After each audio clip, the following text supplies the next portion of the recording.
जय Hind sir. Sir, लताचा postmortem करणाऱ्या डॉक्टरांचा phone आत्ताच आला होता सर. हो सर, त्यांनी सांगितले की लताचा फक्त रेप नाही तर गँगरेप झाला होता सर. हो. दुसरी गोष्ट अशी सर, लताचा फोन आपल्याला ज्या ठिकाणी मिळाला आणि ज्या ठिकाणी आपल्याला तिची बॉडी मिळाली त्या दोन्ही जागेचं सीसीटीव्ही फुटेज मी स्वतः चेक केले सर. आणि त्या दोन्ही फुटेजमध्ये एकच कॉमन मॅन कॅप्चर झाले सर. हो, तर यामध्ये त्याचं फुटेज आहे सर.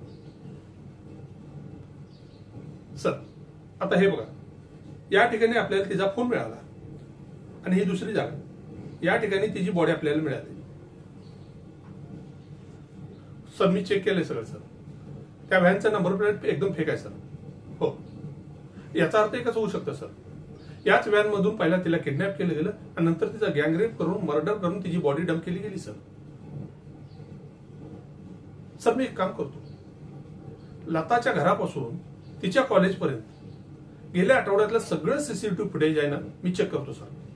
हो, मला आशा आहे सर, कोणत्या ना कोणत्या फुटेजमध्ये या व्हॅनमध्ये बसलेल्या लोकांचा चेहरा कॅप्चर झाला सर, ज्यांनी लताचा पहिला गँगरेप नंतर मर्डर केला सर. हो, ठीक आहे सर. जय हिंद.